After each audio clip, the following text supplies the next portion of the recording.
So can you just speak to the trends that you're seeing? Okay, so basically there are several trends that are driving advertising growth at the moment.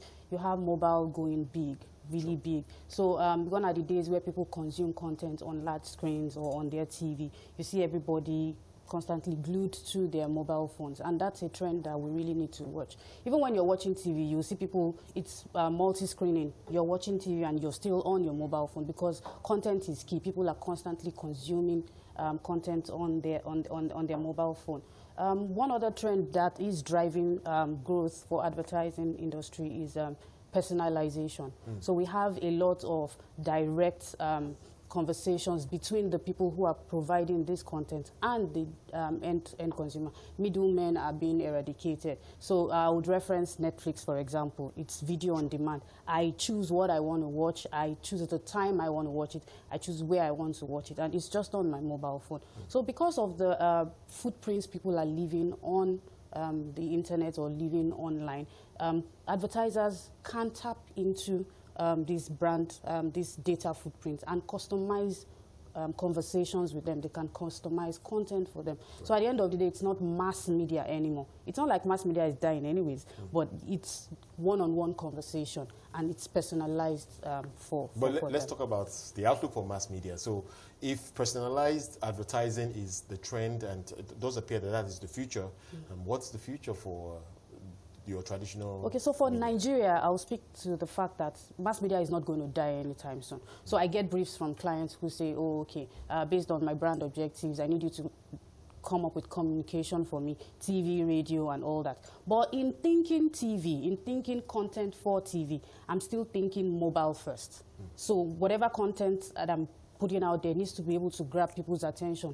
Our attention span is getting shorter by the day. So I'm thinking TV, but then I'm thinking deployment of that content on mobile first. And then I think that at some point we're going to move away from even mobile first. We're going to be moving to mobile dominance. Right. So, yes, so I'm thinking at the end of the day, the millennials that I'm trying to reach, or my bullseye or my target audience, would not have time to go watch TV. I can't remember the last time I sat to watch, probably during the elections. But then every content, even news, sports, films, everything you're consuming from your mobile phone. So mass media isn't dying, but at least there will be some shifts from some paradigm shifts. So help me, what do you say to those who want to tap into this opportunity? So if like as you mentioned, personalized advertising is the future, and if I'm trying to make myself a platform that is attractive to advertisers, what should I be doing in terms of customizing my positioning on the internet, on social media, that can really put me in a position to tap that opportunity? Okay, so there's something called the network effect. It's basically about platforms, and it's the fact that a platform is valuable by the number of people who access that platform. So at the end of the day, even when you're creating this customized content, it's the platform to which you are pushing this content to your consumers. So you see the like of Facebook, Google ads and stuff. It's push. It's information tailored towards you. So I have probably, if I pick any brand, for example, a water brand, you know the people who you want to speak to. But then at the end of the day, whatever advertising you're pushing is for that demographic on that platform. So at the end of the day, the people who are going to be interacting with it based on the platform, it's customized to them. But must the message also be very specific? It might not be. What I mean by that is that, so for instance, should I be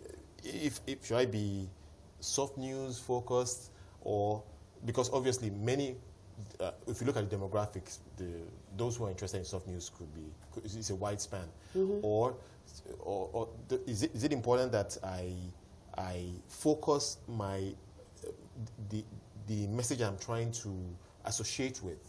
Say, for instance, women entrepreneurship as an example.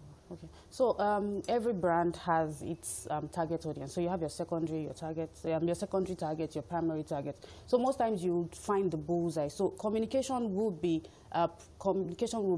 made not particularly specific to the bullseye. But at the end of the day, you know, I'm speaking to this person, but an older demographics can buy into it, a younger demographics can buy into it. But at the end of the day, it speaks to everybody.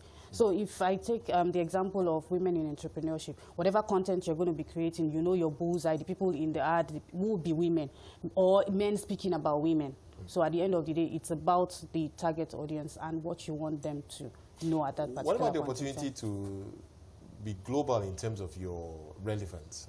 What I mean is that can a Nigerian entrepreneur who is focused on trying to get a message or focus on an issue attract potentially global advertisers? Of course. So I would use Genevieve as an example. Right. So she's in the entertainment industry. So when she wanted to launch Lion's Art, it was on Netflix. Everybody watches Netflix. She's a Nigerian, she's local, she's international at the same time. So brands are constantly thinking, there's a concept called glocal. So right. You're local, but with global relevance. You're global with local relevance as well. So it's finding that balance between both worlds, really. Right. And what about the business of advertising? How do you see that evolving moving forward? Do you think there is an opportunity for, since you mentioned that advertising is so personalized these days, entrepreneurs who are looking at that area, how do you see the industry evolving? The industry is going to grow exponentially. I read that report from Group M, and it said that the growth projected for Nigeria is about 12.1 within the next 5 years. So that's huge market for Nigeria. Before now, when you talk about advertisers or the advertising industry for Nigeria, you barely will hear Nigeria in the global landscape.